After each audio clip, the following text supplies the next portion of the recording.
A de facto ban on Bitcoin and Ether died in the European Union Parliament today. The controversial proposal attempted to clean up pollution from the most energy-inefficient cryptocurrencies. But even though the proposal failed, cryptocurrencies are still likely to face scrutiny from policymakers as the EU tries to tackle twin climate and energy crises.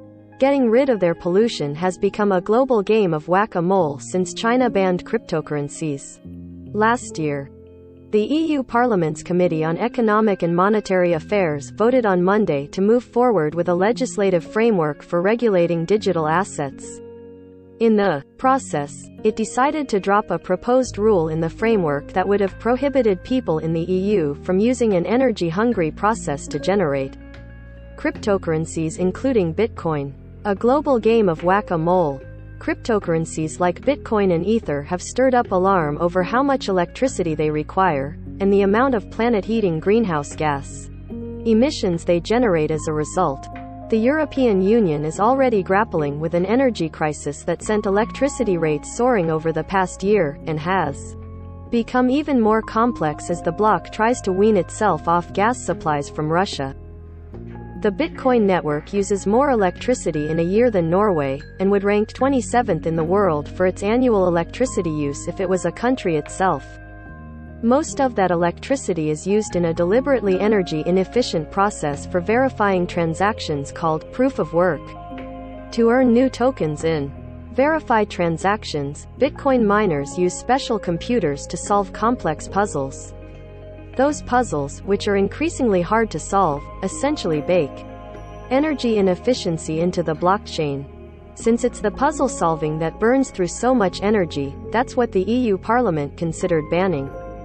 Previous versions of the framework included language that would have phased out proof of work in favor of less energy-intensive verification methods, according to CoinDesk. That sparked outrage from the crypto industry, who saw it as a killer blow to Bitcoin. The rule targeting proof of work was ultimately removed from the framework today, a press officer for Parliament confirmed with The Verge in an email.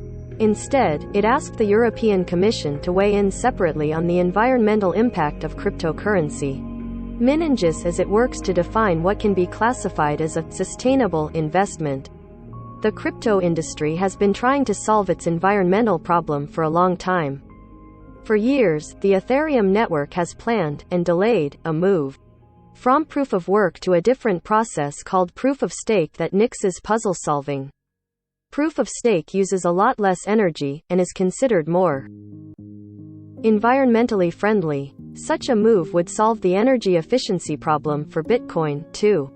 But no one really expects Bitcoin to follow suit, since all the miners in the network would need to agree to eat losses from dumping the hardware they've already invested in to mine Bitcoin. Some proponents of proof of work also argue that it's the most secure mechanism for maintaining the integrity of the blockchain. Without buy-in from miners, any ban on proof of work is essentially also a ban on Bitcoin. Banning cryptocurrencies hasn't proved to be an effective way of cutting down their greenhouse gas emissions. Banning cryptocurrencies, however, hasn't proved to be an effective way of cutting down their greenhouse gas emissions. China used to host the vast majority of cryptocurrency miners, until it kicked them all out last year. Since then, Bitcoin's planet heating pollution has likely grown, according to research published last month. Miners who used to have access to abundant hydropower in China replaced it with more gas and coal in the US and Kazakhstan, the world's newest hubs for Bitcoin mining. To date, there's not a whole lot of energy-intensive cryptocurrency mining going down in the EU.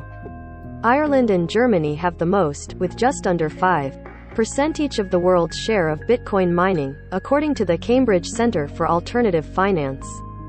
Those numbers are, likely, significantly inflated, Cambridge says, because of VPNs. The EU is racing to transform the power grid to meet climate and security goals, and energy-hungry blockchains could potentially make that tougher to accomplish. The EU set a target last year of cutting its greenhouse gas emissions by more than half by the end of the decade. Russia's invasion of Ukraine made the transition to clean energy all the more urgent, since Russia supplies the EU with nearly half of its gas imports. New measures set out by the European Union last week would drastically cut reliance on Russian gas in coming years, a plan that depends a lot on improving energy efficiency. The legislative framework voted on today by EU Parliament isn't yet set in stone. It'll go to trilogue negotiations next, where the EU Parliament, Commission, and Council will have to come to an agreement before the proposal can become law. There's a chance a de facto ban on proof of work could be brought up again during those negotiations, according to Patrick Hansen, head of strategy and business development at blockchain startup Unstoppable Finance.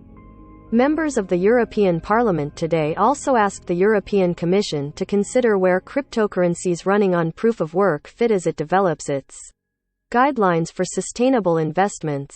There have already been heated arguments in that process over whether to classify some nuclear energy and gas-fired plants as sustainable. Now it seems that the climate controversy over Bitcoin could heat things up again.